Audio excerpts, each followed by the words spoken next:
Good morning po sa inyong lahat at patuloy tayo sa pag-aaral ng salita ng Diyos. Hallelujah. At sa araw pong ito, ang pag-uusapan po natin ay yung 6 reason why we worship God. So ulitin ko po ang title po ay 6 reason why we worship God. So most of us, mga Kristiyano at mananampalataya, ay hinahanap po ng Diyos po ay nag-worship sa Kanya in spirit and truth.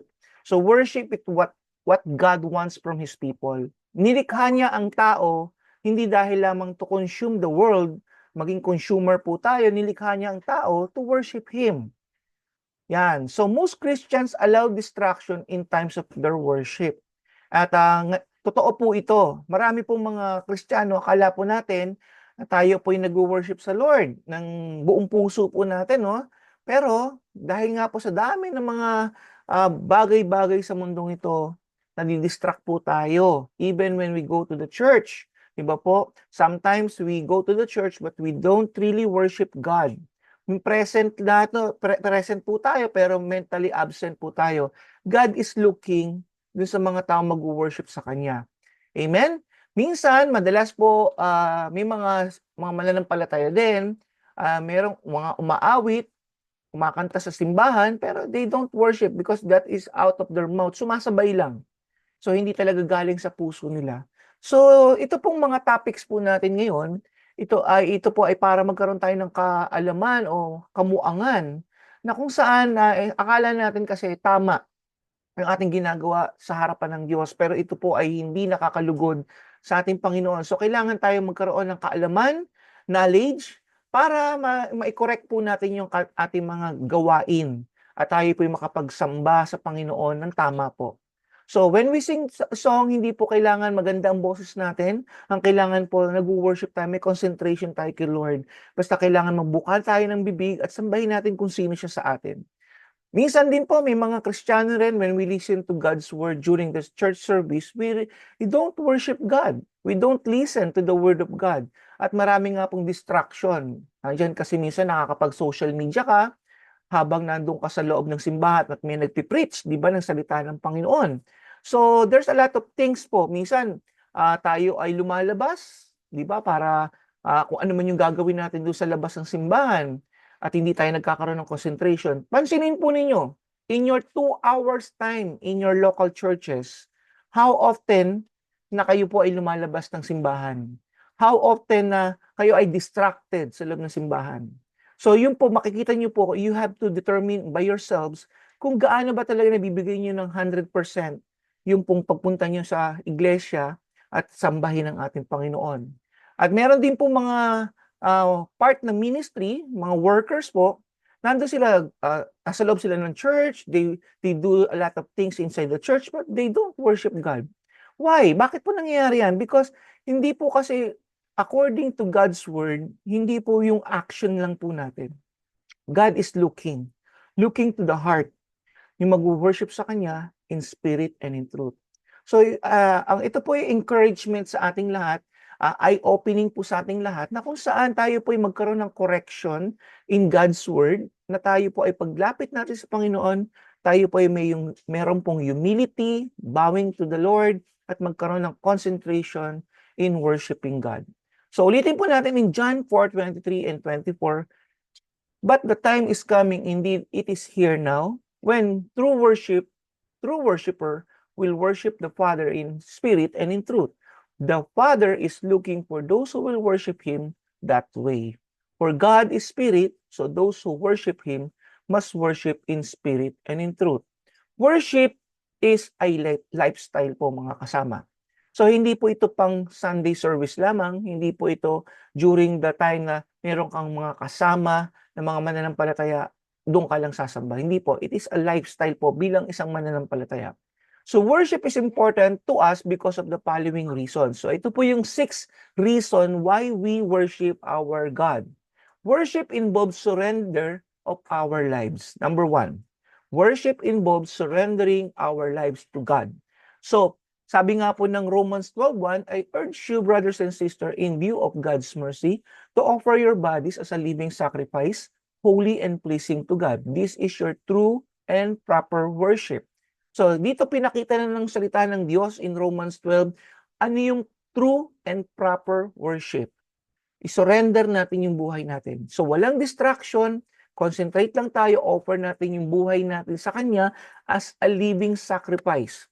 So when we go to the church, kailangan po ihanda natin ang puso natin at tayo po'y magpalinis sa Kanyang banal na dugo, humingi tayo ng kapatawaran sa lahat ng ating mga kasalanan upang makapasok po tayo doon ng may kabanalan po.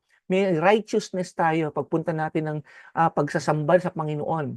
So hindi lamang po ulitin ko, baka magkaroon tayo ng maling pangunawa na ang pagsamba po ay pagpunta lamang po sa simbahan. When in time of nag-iisa tayo, when in our time of our quiet time and devotion, we can worship God. So first, i-surrender po muna natin ang ating sarili sa Panginoon as a living sacrifice. Magpalinis po tayo.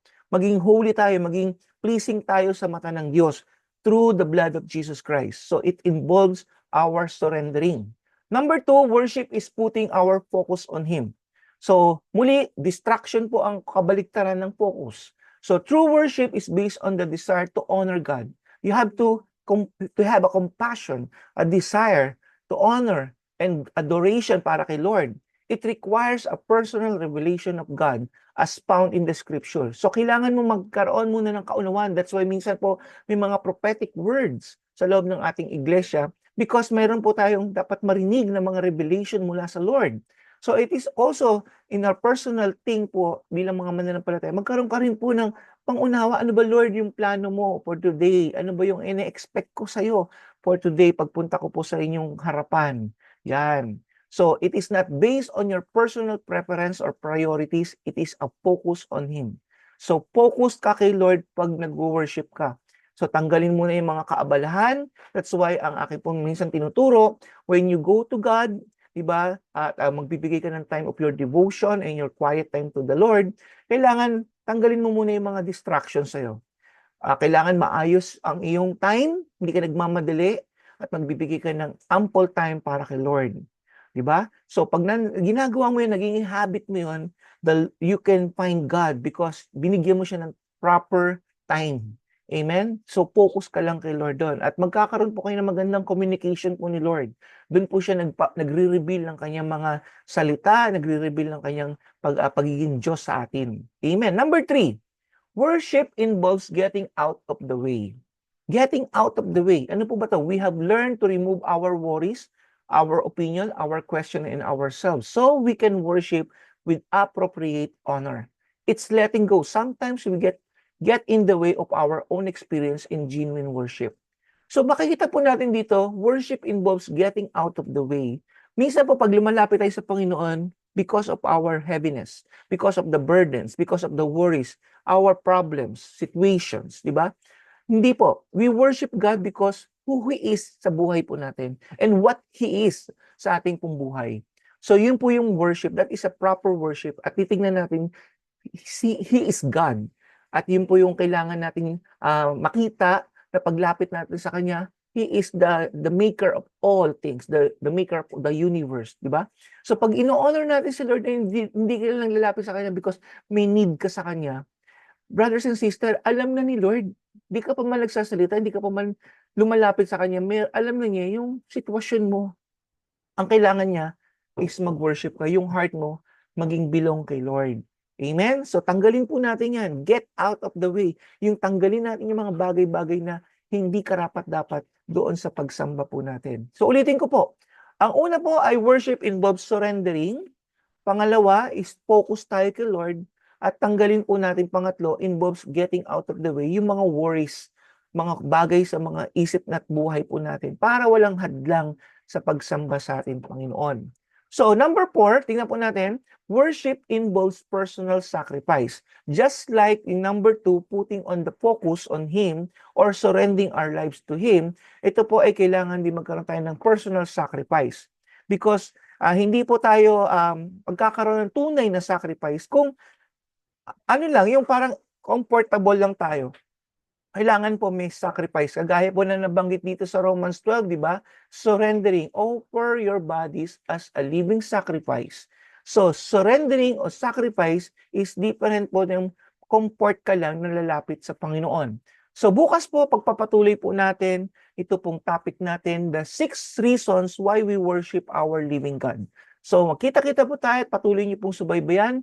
Share and like po na ninyo ang videos na ito. And gayon din, kung gusto niyo pong pagsubaybayan pa lahat ng mga videos na ito, makikita niyo po yan sa ating YouTube channel po. So, God bless you at tayo po mag-pray muna. Hallelujah. Heavenly Father, we thank you so much, Lord God, for this time, Lord God, na tinuro niyo po sa amin ang mga reason why we worship you, Lord. Kaya po, Lord, bigyan niyo po ng pangunawa ang lahat ng mga nakikinig at sumusubaybay. And I pray that you will reveal the truth out of this, O God. And Lord, let the word, Panginoon, manatili po sa puso at isipan ng bawat isa and transform ang aming buhay to proper worship you, Lord. In Jesus' mighty name. Amen and amen. So God bless you. Kita-kita tayo muli.